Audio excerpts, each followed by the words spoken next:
Hello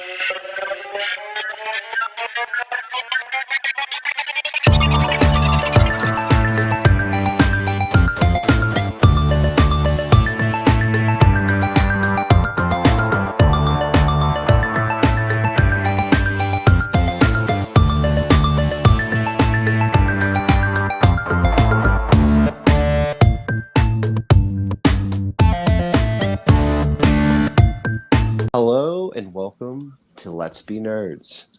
I'm your host, Stephen J., and I have a full roster of co-hosts with me today, and we are discussing something pretty interesting, something that I've been passionate about for years, and through this group we've discovered that everybody else kind of has a little bit of a tie to this.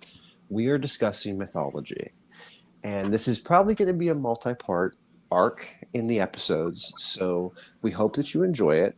But without further ado, I want to introduce all of my co-hosts. Miss Carmen, how are you doing today? Hey, doing good. How are you? I'm good. I'm so excited because we touched on this in a previous episode, and now we're front and center with mythology. I'm excited. Yes. I'm excited too. There's a lot to cover. There's a lot of different things that I think any of us can talk about, and we can only be touching the tip of the iceberg. Exactly. And that's why this might end up being a 30-part series. And I'm okay with that. How is your wonderful husband, Bobby? How are you, buddy? Hello. I'm doing well. I'm excited for tonight's show. I think there's going to be a lot of great things that are brought to the table tonight. I could not have said it better myself. My wonderful cousin, Lizette, how are you? I'm good. I'm excited for this topic because this is, I think, one of my favorites that we've done so far. And I think we have to make this known to the audience. Carmen spoke about a webtoon series in our last multi-topic, and you've kind of fell down the addiction rabbit hole. Oh, I had it completed within about 48 hours after the episode was done. I was almost late to work the next day because I was so drawn into it. I probably shouldn't admit this on air, but I was actually reading it at work, like sneaking into the stockroom to read an episode or two and then going back out on the floor and then sneaking back to the office to read more. We'll edit that out in post. It's fine. Yeah. We're a judgment-free podcast. So I did that. I purchased the copy of what's in print so far, and then I started. It's gorgeous. I'm so happy. It's so pretty. The artwork is beautiful in print. Mm-hmm. Yeah, I'm gonna make Drew read it because I think he would really like it too. I just haven't had a chance to show it to him.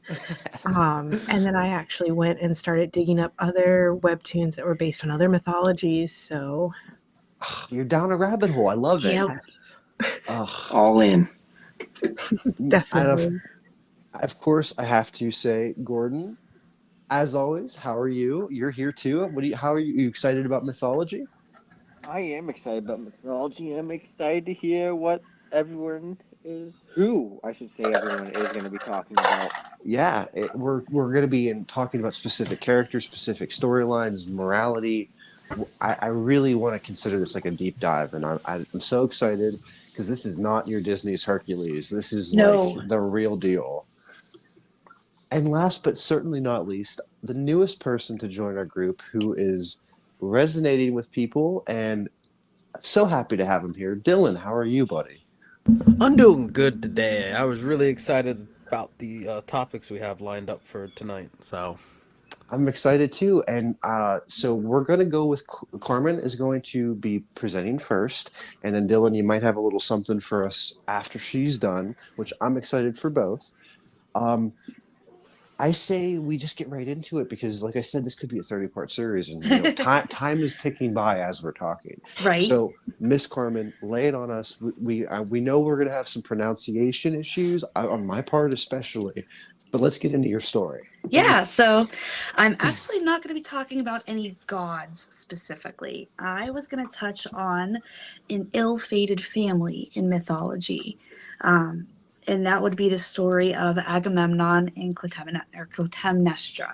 See, I'm already starting with the mispronunciations. See, it happens. It happens.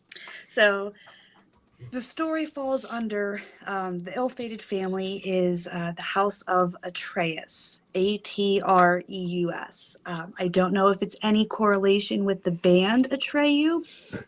We're going to pretend it's not. My first thought. Right, my Love first that thought band. too. When I read the name, I was like, oh, I wonder if that's like related. But I don't know. I didn't dive down that rabbit hole. So we're just going to stick with the Greek family.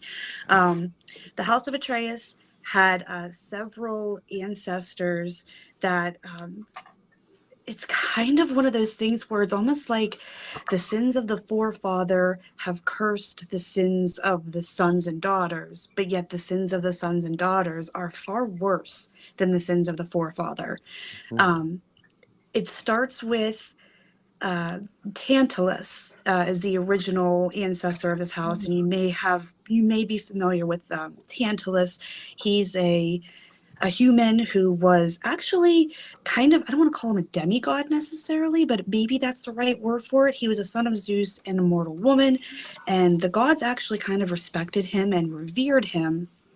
But for some reason, he wanted to get back at the gods, some sort of revenge, which kind of seems to be the theme about this family is revenge. And Tantalus decided he was going to try to get back at the gods by killing his children, cooking them, and then serving them at a feast for the gods to eat. Right, I know. It's an ill-fated family. We're getting into the deep, dark stuff. This is not your Disney's Hercules mythology story, guys. This is podcast MA. Right? Yeah. Podcast Your MA. discretion heavily advised. Right. So anyway, the gods kind of knew what was going on. Like as soon as the platters were put down in front of them, we're like, wait a minute, guys, this is not what I ordered. I'm pretty sure that we wanted like ambrosia and nectar. I didn't ask for filet de sun.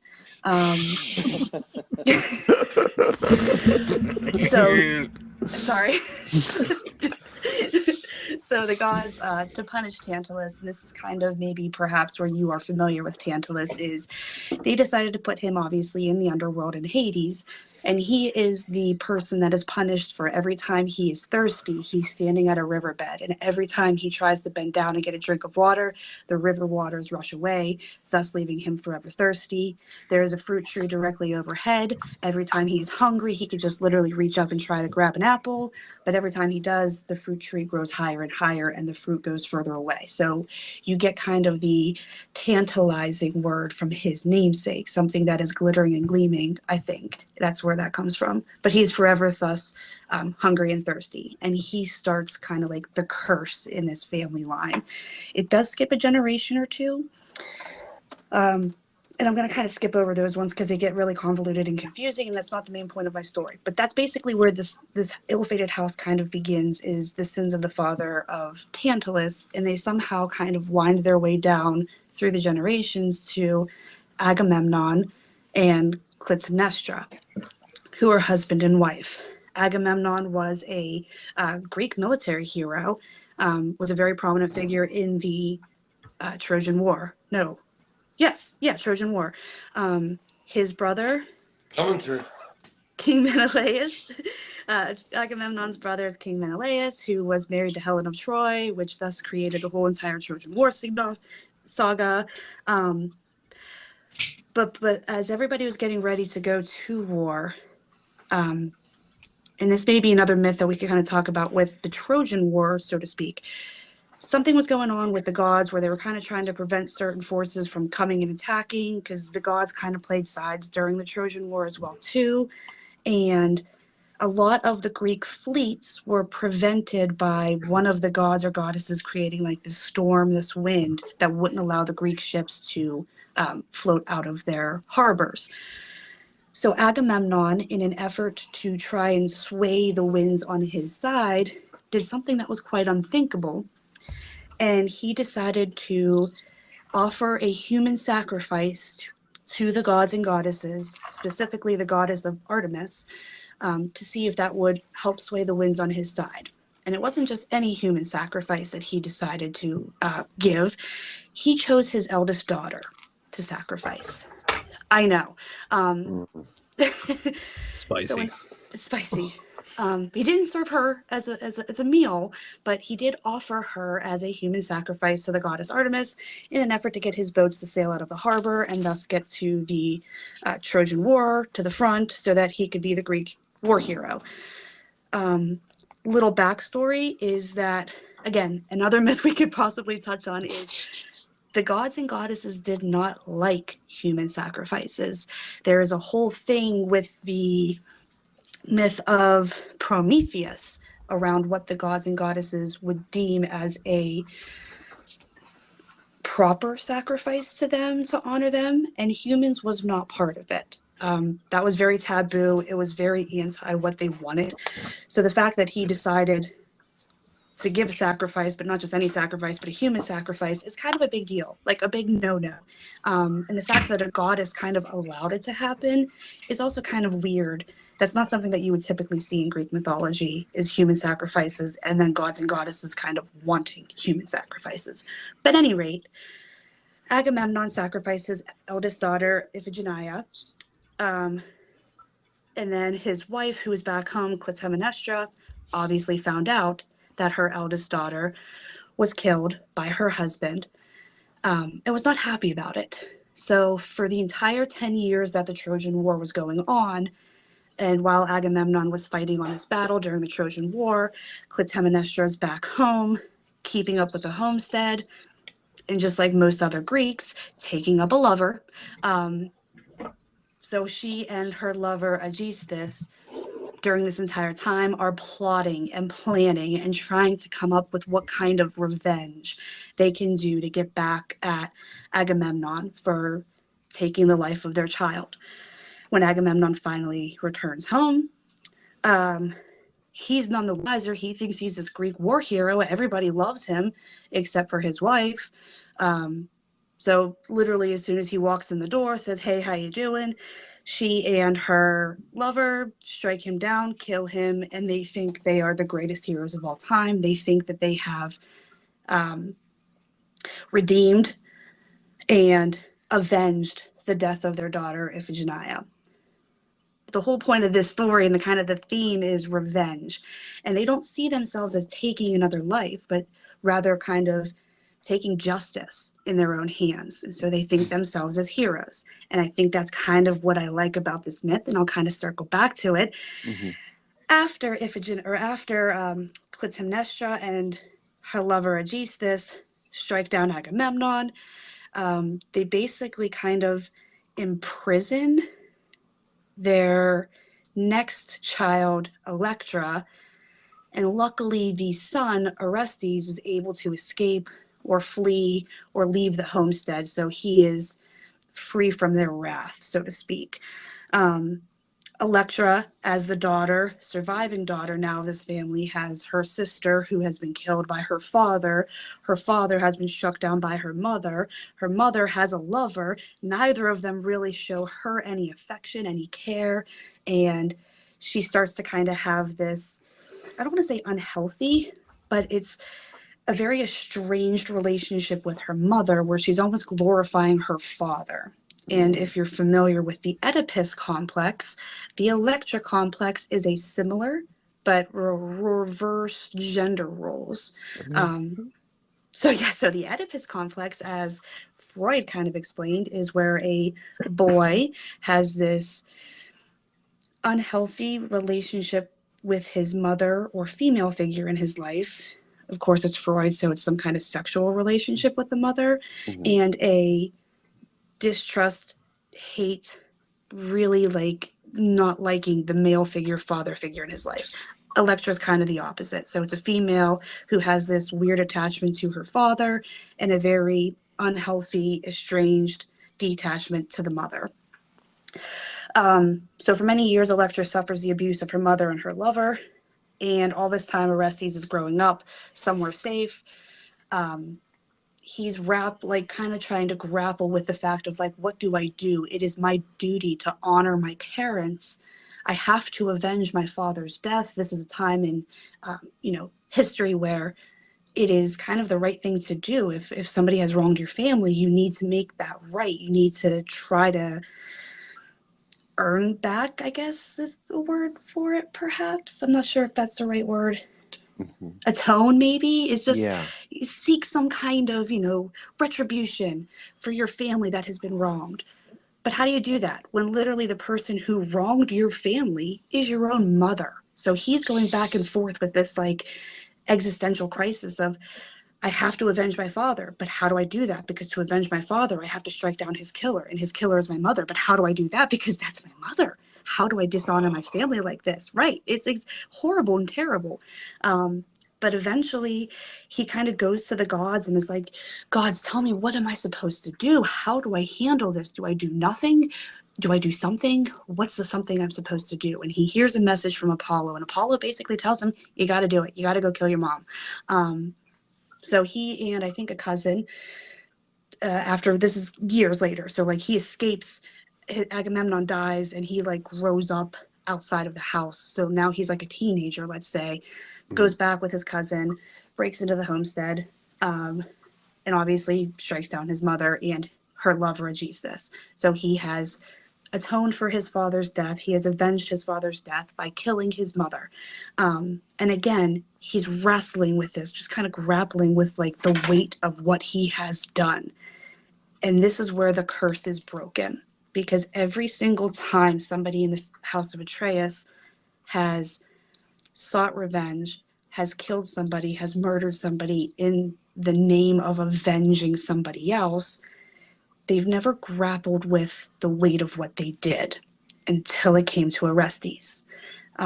So he, instead of, he would technically be the next male heir, instead of coming into the homestead and taking over and ruling, so to speak, because I think Agamemnon may have been a king in his own right, if not a king, at least some kind of sovereign ruler, so to speak.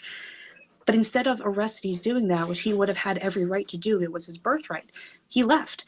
He left his homestead. He didn't want to be in his hometown. He literally couldn't handle the weight of what he had just did. He knew he had to do it. The gods foretold him to do it, and he just could not handle that. He had guilt. And so he spent many, many years kind of like wandering, not really settling down anywhere, again, still kind of wrestling with the weight of what he did. And because he kept wrestling with the weight of what he did, he eventually ended up at I think it was the Temple of Athena. I'll have to double check in my notes. I'm pretty sure it was the Temple of Athena. And again, Apollo was like, hey, goddess, I told him to do this. He needed to do this. Can you help forgive him? And her forgiveness of him was because of the fact that he wrestled with the guilt of his actions. He actually understood the weight of his actions, and he knew, although it was the right thing to do, he knew for every action there is a consequence. And the consequence was he had to take down his mother. So because he felt that guilt, and he was the first person in his entire family line to feel that guilt of their actions, she, goddess, forgave him and forgave the family line, and thus broke the curse. Oh. And I think that's what I love the most about this story, and like kind of a little Greek mythology too, and you guys can weigh in on this, is the Greek mythology stories have like two kind of overarching themes. Is the stories kind of fall into either they tell a tale of the natural world. So they tell the tale of the natural world, meaning like, think about Persephone and Demeter. And that myth tells, why do we have winter? Why do our crops die, when it gets cold outside? Or even like volcanoes, if you get into like the Hephaestus, there's myths about the natural world and the natural order of the world. And then there's myths about the nature of how we do things, kind of like a rules of conduct. And I think that's why this story is important. So the House of Atreus, and the reason that it's important is because it's rules of conduct. You don't offer human sacrifices to the gods. That's a rule of conduct. There are repercussions for your actions, no matter what it is that you do. And you have to kind of take responsibility for your actions. If you don't, you could be cursed and doom your ancestors. Mm-hmm. No, I completely agree. And this, it speaks to what mythology was trying to do at large. how do I say this? It speaks to our modern day religion in a Yeah. sense that because I believe that we are a very diverse group of different theologies or non-theologists or whatever you want to say, but like whenever you look at religion or mythology, there is an underlying thing that is undeniable. Mm-hmm. They are teaching you a moral compass. The Yes. stories are teaching you, whether you believe in Greek mythology, whether you believe in the Bible, whatever. They are an underlying how to be a good person, consequence versus action. That's why I think I'm drawn to mythology, and I totally understand where you're coming from, Carmen. It's that story's a lot. It's a lot to take in. Yeah. I never knew the full length of it, to be quite honest. That's a new one to me. You know what's interesting, Stephen, is too when you kind of parallel with the Bible and having these stories of morality. I think what's really interesting and in stark contrast is the carnal, primal tones that are set in this mythology story. You know, you have, revenge, love, affairs, incest, murder, cannibalism. cannibalism. I mean, you have to think this is thousands of years or hundreds of years before the Bible. Before, and BC, this is a reflection possibly of how life was back then. Yeah. And I feel like it's an interesting glimpse into, the brutality, how, what life was reflecting into these stories at that time. Yeah. I've always looked at mythology and things like that as people's attempt to try to make sense of everything you just said and have a reasoning behind it, because a lot of people struggle to get through daily life without having a reason. They just can't accept things. They have to question things. So you come up with stories, you daydream. Most of these probably started as a daydream of a scenario that happened to somebody, and it just went from there. But it made sense. And it works, and multiple people agreed with it, so word of mouth of it spread, which spread it even farther. Exactly. And a lot of people just kind of stopped and went, yeah, that makes sense. Because it spoke to the greater good. Right. It spoke to being on the right side of the moral questions and the like you said, Bob, the brutality. Like these types of stories, they spoke to the rights and the wrongs. And I think that's what makes it so timeless is you can hear stories like that. And yes, Greek mythology, I do believe, is very drastic in some of the areas that they cover. But like you said, that gives you a glimpse into what they were dealing with at the time. Yeah. I mean, as technologically advanced as I think the Greek society was in some aspects, it very much still had, its own set of brutality, horrors. It was a very carnal society. Yeah. At least in my view, feeding into these emotions, these urges and desires, and it was just everyone acting in pure passion, so to speak. Yeah. It was a very passion-filled pantheon of gods. Yeah. That's the main striking point I've always found with Greek mythology compared to just about any other ones, is just the passion in every story about the gods or interaction with the gods, or the stories and the will they're trying to get throughout.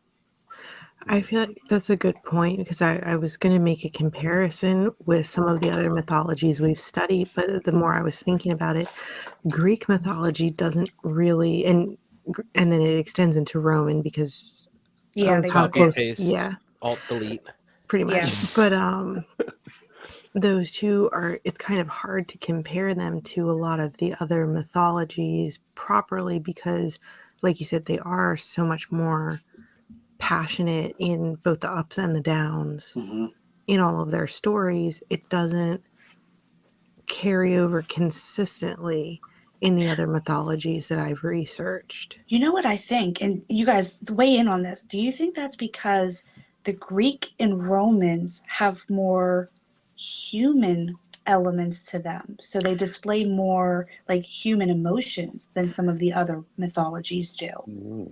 I think that's a very fair point, because that's one of the other things I've noticed. A lot of the other, so I've done research into Egyptian and Norse are the other two that I've focused on myself. Their gods tend to be more forces of nature, Right. and they don't, like, they have human elements, but not nearly as strong as, like, the Greek gods are definitely more human elements who have control over the natural elements rather than natural forces that have human elements to them. I Right. could not have said that better myself. That is So- yes. Another pantheon that is actually really close in that kind of human effect that I've studied would be the Irish Druid pantheon. Okay. For them, they're a fantastic read and a really interesting story. Most of them started out as humans that just had such a strong connection to the earth that they attained godhood. Okay. Hmm. Highly Interesting. recommend checking them out. It's a fantastic pantheon, in my opinion. One of my favorites. I never even thought to look into that one. I'll be I've honest, been I'm telling you Irish about a and I book never series even... lies that about them. It's just, ooh. Oh, is that the one that you and Tyler keep telling me I need to read? Iron Druid, fantastic. Yes. Yeah. Okay. I'm getting a tattoo based off of it, so. Right on. But Well- yeah, so that's to sum up mine is I know it's not really like a happy myth, but it wasn't necessarily a happy time at all the time. And I like this story because of its code of conduct, so to speak. It gives us a little glimpse into the, the ancient Greeks and how they worshipped their gods, what they thought of, human sacrifice, whereas other religions did practice human sacrifice back then. Mhm.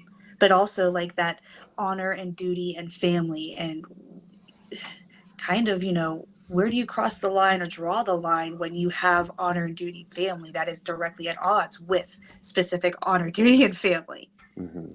And kind of expanding on that point that you made and what Lizette was saying about how these gods, are more human than another. Well, that also lends them to be more flawed, and I think that that's kind of like the true. overarching theme there too, because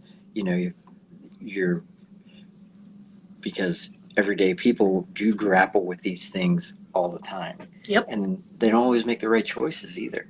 Nope. Mhm. Humans or gods alike. So, Mhm. and I think that's what makes it very compelling too, because sometimes, not to get into like a theological, but a lot of these. That's talking about religion, and mythology is getting into theology. Exactly. It's hand in hand, You you can't can't help but help talk it. about it. Yeah. Well, I'm going to tread lightly here, but I'm going to bring it right back into mythologies. But I feel like a lot of these stories in the Bible, I mean, these players are held up in a very high regard, is where in Greek mythology, it gets down and dirty. Oh yeah. There's no, there's nothing being put behind the curtain. It's all out there. I mean, it depends on what part of, like, if you want to compare it to, like, Christianity, like, the Old Testament is very dark compared to the New Testament. So Old Testament God was a very different kind of God. Yes, Old Testament was very vengeful. Yeah. I also find the original like stories and mythos for the Greeks for a lot of the mainstream pantheons like Greek, Norse, and stuff like that, before Disney and Pixar got a hold of them and kind of just threw that lighthearted spin on them that a lot of people miss nowadays until they actually start reading about it. Mm-hmm. They were, like we've been saying, they're all very real stories with real actions and meanings and lessons behind them. They're never black and white. They've always been very gray, in my opinion. Yeah, because even some of the gods that are painted as the villains nowadays in like more modern retellings, when you go back and look at the older translations and like some of the first recordings of these myths, they all have somewhat redeeming qualities. Like the one that's coming to mind right now for me, just because I've been doing more research into Norse mythology, is Loki, who in a lot of more modern takes has been painted as the villain. But in actual Norse mythology, yes, he was playing jokes on the gods because he thought it would be entertaining. But when stuff went bad, they would go to him for help, and he would be like, oh shoot, that's not how I actually wanted that to go, and he would help get them out of the trouble that he got them into. Hmm. Do you know how many times he helped Odin out of Odin's trouble? Because Odin was the biggest problem in Norse mythology. Yeah. Being able to see into the future and trying to decide his own thing messed up a lot of things. Hmm. Well, But guys, oh. I'm sorry. Lizette, no, you go first. I'm sorry. I was just gonna say, you see the more modern, like the Disney retellings and that kind of stuff, and they have Disney to have ruins everything. they have to have a clear-cut villain, but that's not how they originally were. Oh yeah. I think this is the perfect segue because when I come back, well, when we come back, excuse me, narcissist. Steven just leaves. Bye, Steven. We'll take care of it for like 20 minutes. I would like to talk about how the Disney situation and how it basically our origin story on how we got into an interest in mythology. And I'm going to have the very basic one of Disney's Hercules. And I kind of want to touch base with everybody in like what got you interested, what made you stay, and where was that stark difference between what was the media presenting versus what was the actual mythology. So I think we should take a quick ad break, and then when we come back, I think we should dive into that. Okay. Awesome. All right, we'll see you guys right after this. And we're back. So I really want to dive into what led us to our individual love of mythology. Some more than others, but I think as a collective, we all are kind of into it. I'm going to be the first one to say it. I have no shame in my game. I watched Disney's Hercules, and I think that is still one of the best Disney movies. I played Disney Sorcerer Arena on my iPhone, and I got Hercules on my team. I am obsessed with that movie. Megara's song was the best Disney love song in that 90s era. Sorry, Little Mermaid, move over. I was obsessed with that film. And so what was really cool though is like I grew up with that. So I had a little bit of the basic fluff. I'm going to use it as that term. It was the prim polished Mickey Mouse, approved. And then I had a teacher in school that was really into mythology and it was part of our English curriculum. And that's when I realized that like I grew up on a lie, it wasn't all Hercules and Pegasus bumping heads. It was like some real nitty gritty morality stuff.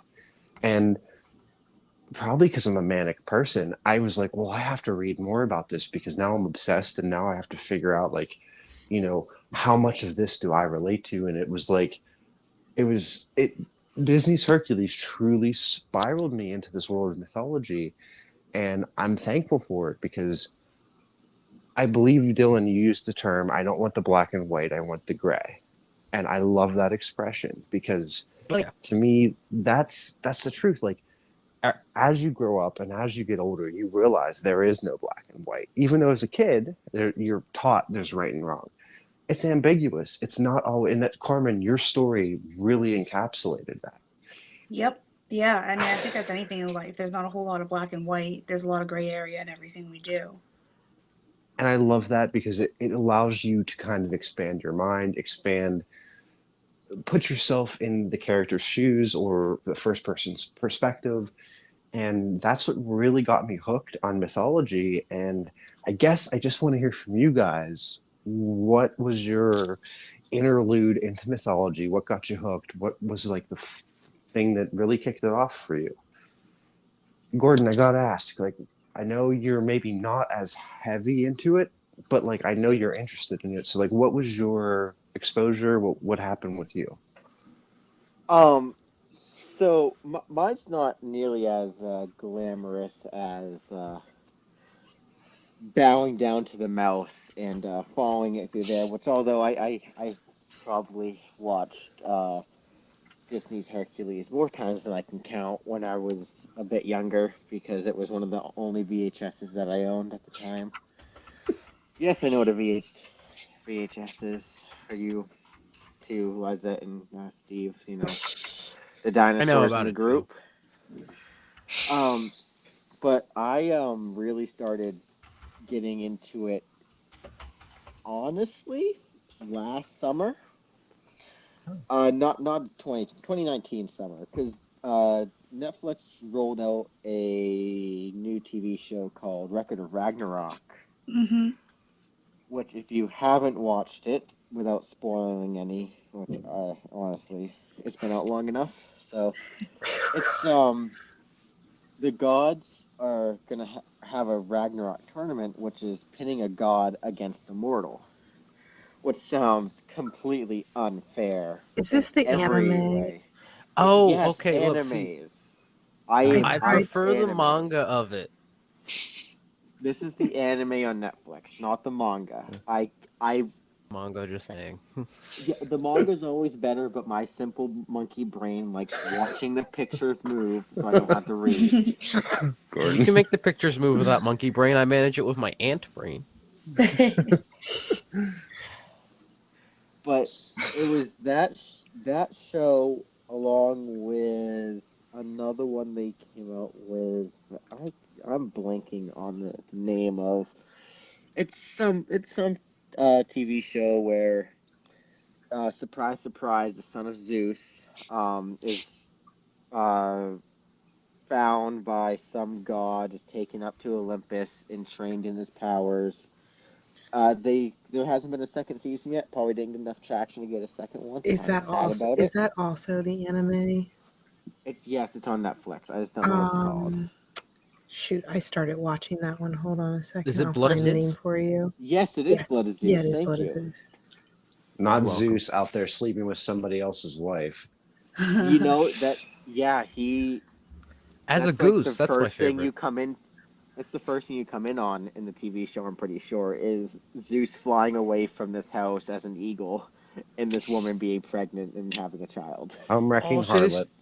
they stole the same thing from They have that scene in a live action movie, and I can't remember the name of it. It's gonna bother me now. I'm gonna be quiet now. I mean, stole it from every other time Zeus flies into someone's house, fucks the wife, He and did it as a goose once, disappears.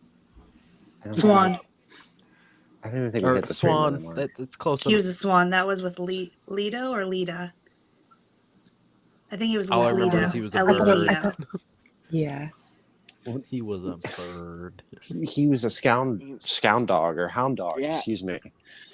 And That's to be a more accurate depiction. Yeah.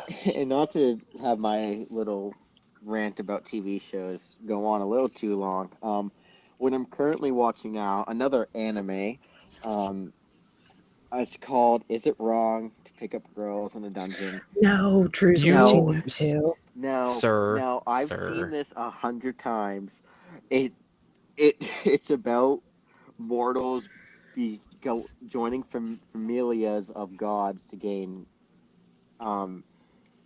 superhuman, I guess, reflexes and abilities to be able to fight in this dungeon and make money for the familia that they are part of. The main character is a white-haired kid, and at the very last episode, you hear Hermes say, proclaim loudly to himself, but he is speaking out loud, that Zeus, your grandchild, is just as great as I thought he would be. So Oh, again, God. another anime where Zeus's fucking grandchild or child is the main character, but this time only one person knows that it's Zeus's grandchild, and I don't know how to feel anymore because it seems like every single thing I watch, it's always something with Zeus fucking someone and it being course. his issue. It's always his issue. It's never anyone else's. It's always his. Well, isn't his familiar Hestia? His familia is Hestia, which happens to be the familia of Zeus, or a related familia of Zeus. She's one of the virgin goddesses that is of hearth and home. Mm-hmm. And I'm pretty sure, in the lore of this TV show, at least, that familia was either at one point a part of or allied with the familia of Zeus, which doesn't exist in this show right now, probably because Zeus had more important things to do, and by things, people, and ruining Women, to be exact. Yeah, and ruining people's lives. He did a couple guys too. Who don't? All I can hope is that Hera is somewhere right now in a moo wine drunk, smoking a pack of Newports and collecting these child support checks.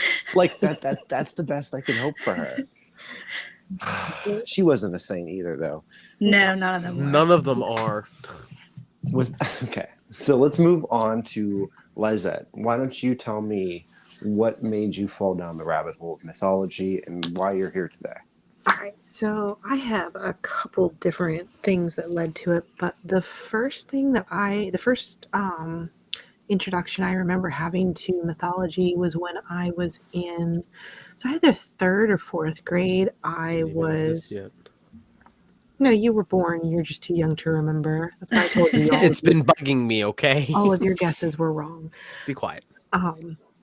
So I was in the gifted and talented program in elementary school, too.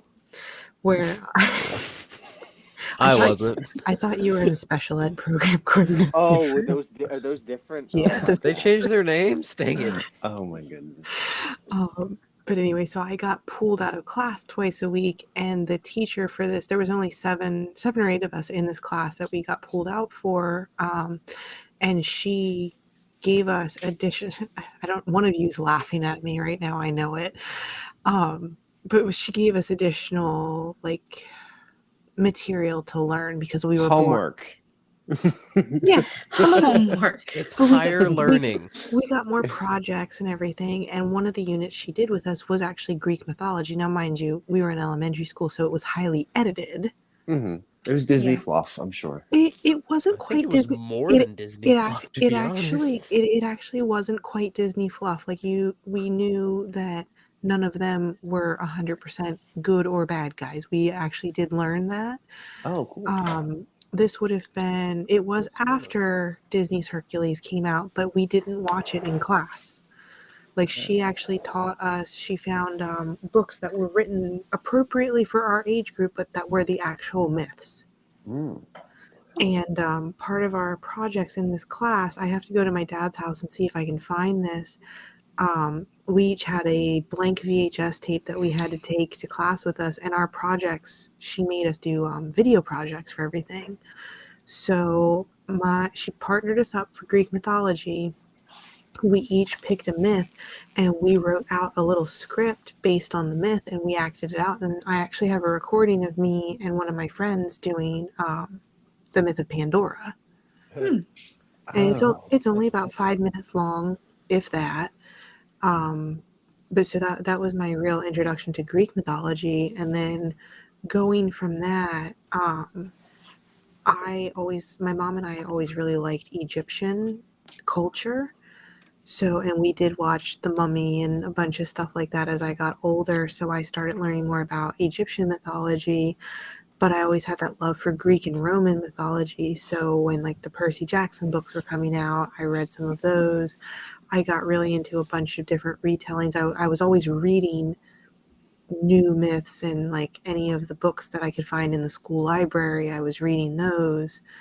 And it's gotten to where actually myself and one of our other cousins, Delaney, we have a couple more recent retellings of Greek myths that we've bought. So like there's a book that came out a few years ago by Madeline Miller about Circe that I highly, highly recommend. It was a really, really nice twist on those myths. There's a book about Ariadne that's come out that I don't have yet. I'm currently rereading the Percy Jackson series because all of our discussions has got me in a really heavy Greek mythology mood. So it's just a bunch of stuff like that. And then there were some other TV shows and different books that I came across when I was young that I learned some more stuff from. But my initial interest was definitely piqued by Mrs. Hudson in third grade. So Can we just have like a moment of applause for educators? Because like, Yes. here you are all these years later, and her impact is still relevant in your life. yeah, absolutely. In more ways than just that, like some of the other subjects that she taught us really stuck with me as well. That's awesome. You can't beat a good teacher. This Let's Be Nerds is we stand teachers in Let's Be Nerds. Anyway, Lizette, if you are good, I'm going to ask Bob. Yeah. Bobby, what? I know you're kind of into it, but like, what was your first experience with mythology? My first experience with it was probably Clash of the Titans, maybe. Fantastic movie. Mm-hmm. But honestly, it wasn't any type of real interest until I met Carmen, and it really. I think anyone that's been in a relationship knows when you're into somebody, you want to be into what they're into, and that's something that she was always really passionate about. At that time, she was planning out her half sleeves, where she was getting the Greek gods and goddesses and monsters, uh, getting them mapped out for the arm, and she was telling me the story behind, each of these characters and why she was picking them, and then you kind of just get captivated by the stories. So, it's just one of those things where now it's a mutual interest, and she knows far more than I do, and she speaks so intelligently about all of it. So I just kind of, take it all in, and then I add my comments and draw parallels where I can, and it's just awesome. Thank you. You're welcome. I want to see that sleeve so bad. I by the know. way. Carmen, I hate to be that guy, but can you? We have like been dropping tattoos. Like I don't have any, but everybody else has We been can fix dropping that, Steven. tattoos. And I can't commit to anything besides my job and my podcast. I I can't have a commit fear to a of needles, relationship and look or at a my tattoo. arm. You're afraid of needles for real? Oh, I have a terrifying I hate them. See, I have commitment issues, so we're on different ends of Yeah. the spectrum. But I No, you're not alone in that either. But hey, Yeah, I'm Well- really interested to see how your half sleeve turned out, Carmen, because I think the first time you and I met, you showed me the sketch for it. Yeah. I I think remember. that was right around the time that I was just kind of planning it.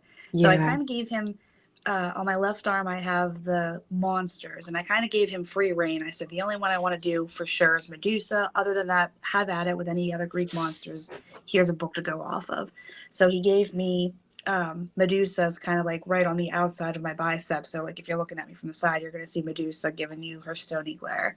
And then I've got a harpy, and I've got Charon, the ferryman, who will take Okay. your soul to the underworld. And then on my right arm, I have the gods and goddesses, and I have them like in specific scenes interacting with each other. So I have Hades and Persephone on my underarm. So that's like more on like my inner arm. Mhm. I have that there for a special Underworld. reason, because I keep that near and dear to my heart. It'll play into why I got into mythology in the first place. Yeah, so I keep that one close to my chest because that's my favorite myth is Hades and Persephone. Then I have on my bicep, so like again, if you're looking at me from the side, you'll see Zeus, Hera, and Aphrodite. Mhm. And then coming up on my shoulder, my back arm is Athena and Ares fighting. Okay. I think the artwork that you showed me was the Zeus, Hera, and Aphrodite. That was all that I knew that you were looking at getting at the time. Yes, I've got so. I'm super excited to see this. we Yeah. need The way I pictures have- in the chat. Yes, I put my pictures in the chat. The way I have it positioned, so on my underarm, I'll show the pictures in the chat. I've got Hades and Persephone holding hands, but I have Persephone kind of looking up and away, not at Hades, but up and away, and her eyes are locking eyes with Hera. And again, that plays into the myth because Hera helped kind of save Persephone in a sense from the underworld. Huh. Okay. And then I also have Hera looking sideways so that it's showing off her peacock feather earring, which again is another myth into Hera. Yes. We love this. Well, I Carmen, stand this. I don't mean to stop you, but I was purposely saving you for last for what brought you into mythology because I thought you would bring us home. So we're gonna put a pause on that. I'll put a pause on Dylan, that. Dylan, I want to hear why you got into mythology, and then we're gonna jump to Miss Carmen. So, when I was growing up, and I reminded Lizette of these books just moments ago when I was bugging her to figure out what she had. I'm gonna drop them in chat. I know I know Bob and Carmen can't see it because it'll do weird things. Right. I had a couple books Is You it know the how to gold? read? that The I golden- had gotten The gold Egyptian they had one mostly and pictures. the yep. Things. So there was the mythology one and The monsterology. And in Okay. all honesty, it Oh, was really you the didn't have monsterology the that got me into mythology. I had the Egyptian one too. I just didn't find a picture. You didn't for have that the one. Egyptology one. Oh, No, I okay. had That's the dragon, one I had. monsterology, and mythology. I read the Egyptian one. I think someone else had it. It was me. I But think you ripped one of my pages and I got mad at you. you were always mad at me. Besides the point, carry on. You're old. Always with the age shaming. Of course, it's all I've got. Okay. But in all honesty, it's the monsters and the creatures and the beasts and mythology that really got me into it, that I love hearing about. Because it was always interesting to see someone's imagination so well accepted by so many people. Because I've always had active imaginations. I'll just sit there and run through random scenarios in my head going, well, this would be fun. Da da da da da da da. Imagining weird creatures and beasts. Lizette could probably remember my really weird drawings that weren't very good I half still have the some of time. them. I saved all the ones you gave me. Pics I gave in you some? I chat. don't even remember that. You might, you know what? You might have given me pictures of the dogs. I don't know if you gave me any monster pictures. I'll have to look. And then Percy Jackson really solidified my love for mythology and seeing it in a modern time. Because I think Lizette, you got me hooked on that. It might have been Gabrielle was the one who got a hold of those first, honestly. Yeah. Because wait a minute, was it me or was it Mr. Hicks? Because Mr. Hicks is the one who got you guys reading them. Mr. Hicks had me reading Redwall. Oh, okay. He had Gabrielle reading Percy Jackson, so I don't know. I think Percy Jackson had just come out when Gabby made it there. Okay. Yeah. And then another thing that really made me want to look at and learn more about mythologies is the game Smite. That's a good game. Lizette's husband would know all about it, but it's basically He's in bed. it's like 14, 15 different pantheons from multiple. They've got the Chinese, the Japanese, Greek, Roman, Norse. They've started throwing in some voodoo characters. They've even kind of took creative takes from the Arthurian legends as well, the Arthurian mythology. If you think about that, that has a rich history too. That's a lot of fun. But it was mainly video games and books. I like that. I'm getting the feeling that throughout this, everybody kind of has been brought in on somewhat different elements. It's cool to see how mythology has encompassed so much of media and culture that almost every one of us has a different tie-in or source to lead us into where we are right now. Yeah. I have to ask, Miss Carmen, the one with the tattoos, the one The girl with the tattoos. I need to know. I need Girl the with the dragon tattoo. I need the origin story. So, this is definitely before Disney came out with Hercules, because I'm that old. When I was in 6th grade, again, it's an educator, it's a teacher, Mrs. Booth. We learned about Greek mythology, and one of the things we did at the end of that cycle was we put on a class play, and our class play was Persephone and Demeter. And in an effort of being fair, our names were drawn out of a hat, and then as our names were drawn out of the hat, we got to choose who we wanted to be in the play. And mine was the first name drawn. And I was very shy back then. I didn't want to have like a big role, so I was just like, oh, I'll play the chorus. And my teacher was like, no, you're not going to play the chorus. You're going to have a character, so we're going to make you Persephone. So I got to be the lead in the class play, just kind of like by sheer luck, because my name got drawn first. But that play I absolutely fell in love with. And like I kind of mentioned with the webtoons, is it didn't really sit right with me that why were they the only couple that stayed together and they didn't have extramarital affairs? Like, they were devoted to one another. So the play, again, watered down because it was for, a 6th grade class or, elementary school, middle school classroom. So it maybe was kind of fluffy in a sense, but not really, because it played Persephone is a damsel in distress, and I didn't really like being a damsel in distress. I don't think she would have been a damsel in distress, especially not like as queen of the underworld. Later that year, my school ended up closing. So as the school was closing, some of the other teachers were kind of like giving away, books and things that they have from like their classrooms. And another teacher in the school knew how well I did in the play and knew how much I liked the Greek mythology. And she said, here, I want you to have this book. And so she gave me a book called The Immortal by Christopher Pike. And it's a young adult book. I loved it. And it's not a retelling of any kind of Greek myth, but it's rooted in Greek mythology.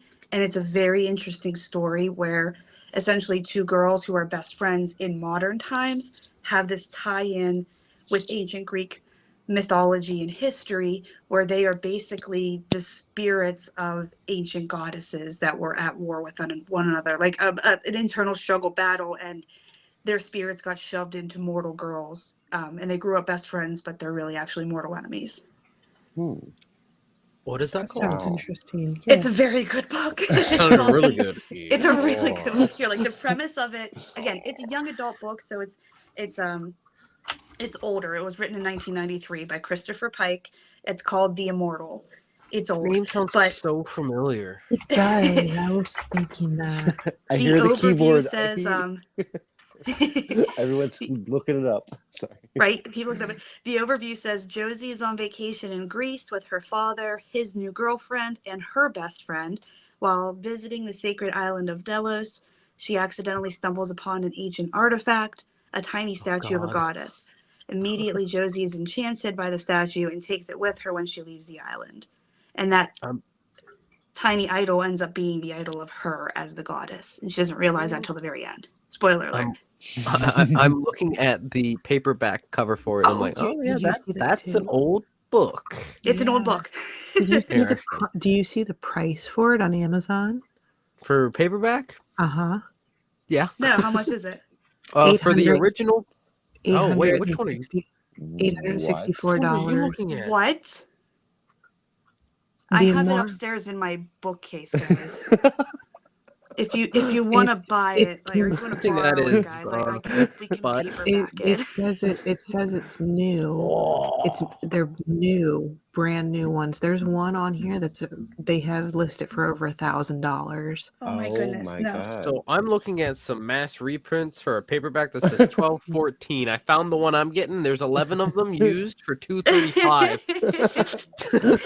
Okay, hold on. And Let me while go we're talking about revisit books, this.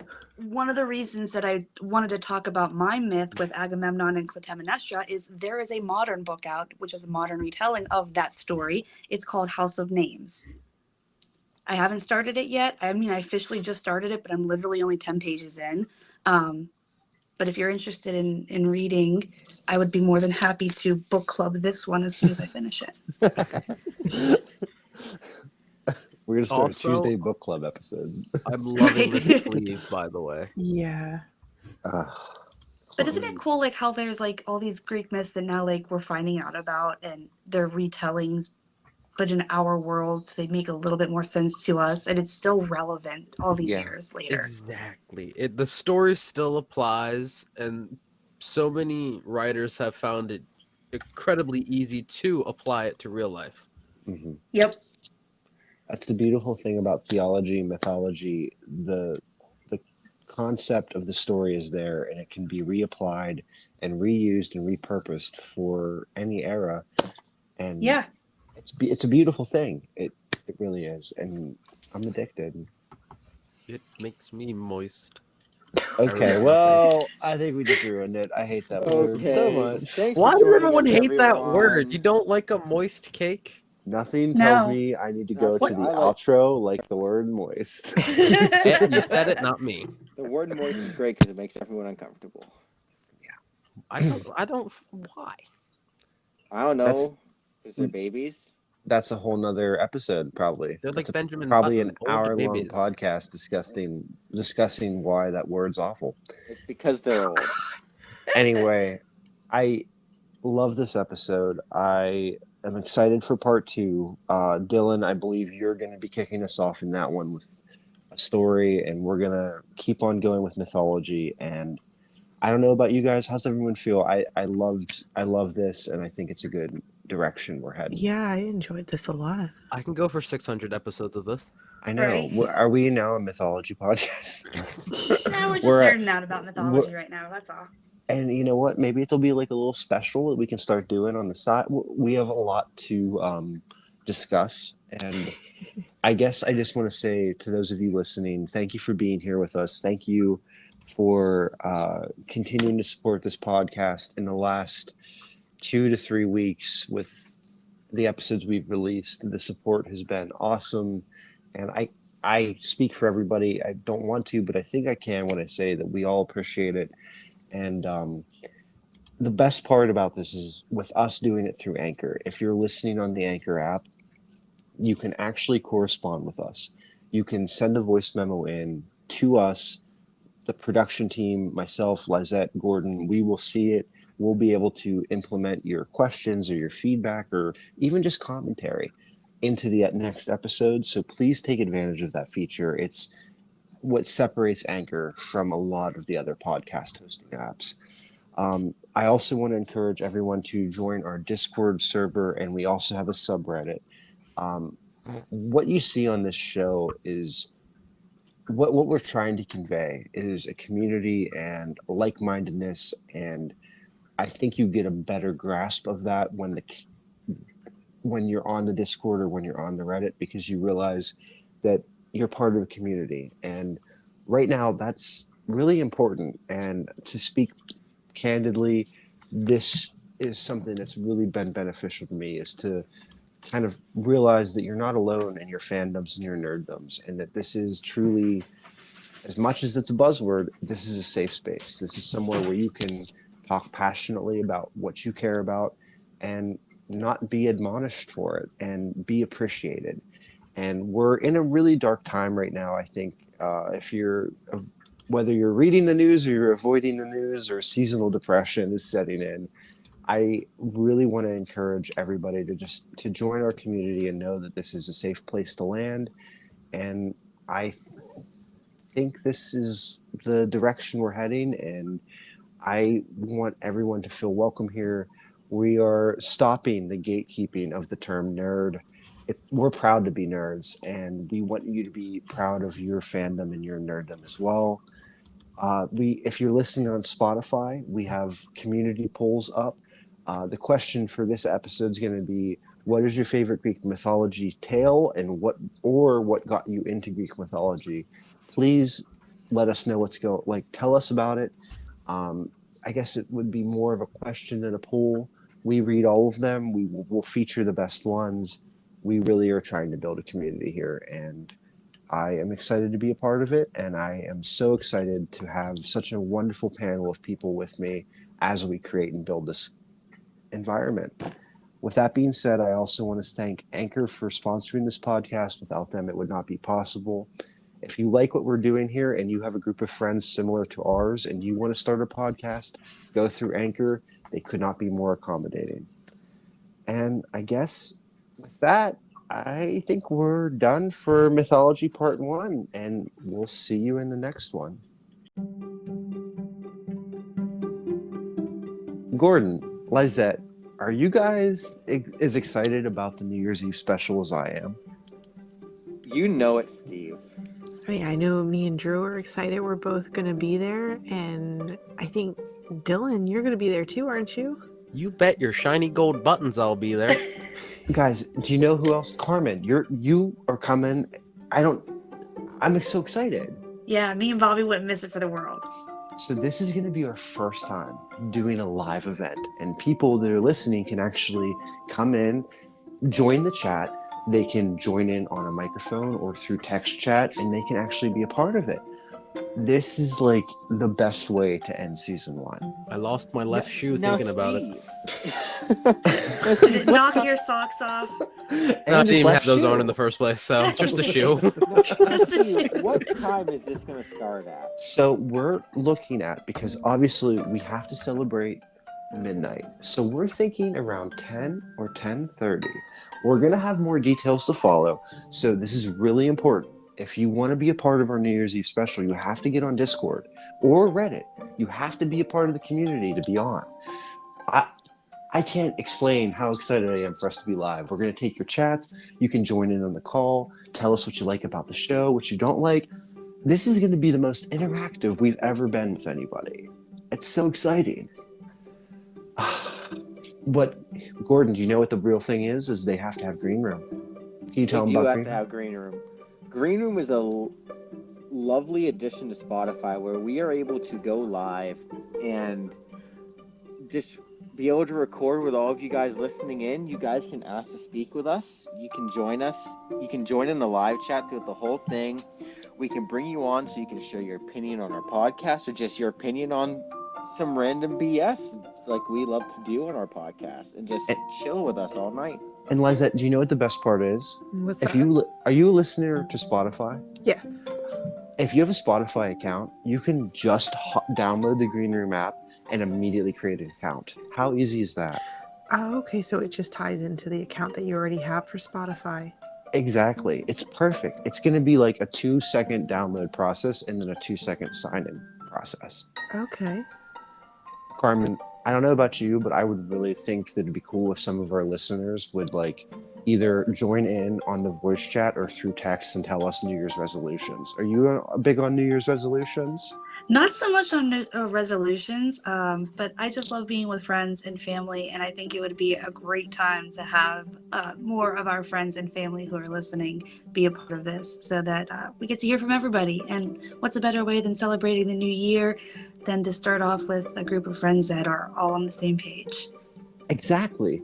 Dylan, I can't wait. Are you excited? I am. Like I said, I lost my left shoe, and I think the cat took the right.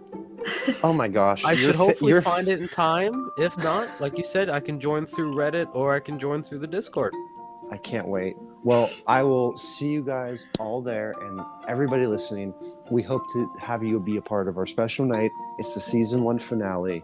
If you're enjoying the Let's Be Nerds podcast, please come join us and let's kick off the new year together and safely and social distance and just kind of be a part of a group where everybody's welcome and everybody's accepted. Hope to see you there.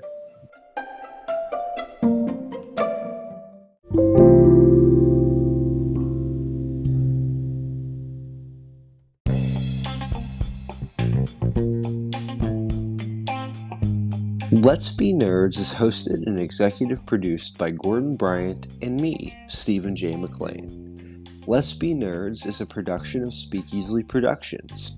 Our social media manager is Kylie Gregg. Our managing producer and co-host is Lizette Ayala. Today's guest host was Robert Van Jacobs. You can follow him on all social media platforms at Bobby Dub Music. To keep up with the latest on Let's Be Nerds, join our Discord server linked in the description box below. Follow us on Instagram at Let's Be Nerds Pod, or find us on Twitter at Let's the letter B Nerds.